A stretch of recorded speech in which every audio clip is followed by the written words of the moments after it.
Hi friends, నేను వచ్చాను. ఈరోజు నేను చట్నీ అండి, 10 నిమిషాల్లో అయిపోయి చట్నీ అండి. ఇది టమాటా చట్నీ.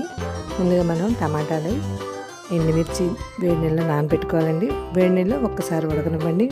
ఎండుమిర్చిని టమాటాలు ఉడకనివ్వాలి. ఇలా ఉడికాక చల్లారాక ఎండుమిర్చిని టమాటాలు గ్రైండ్ చేసుకోండి.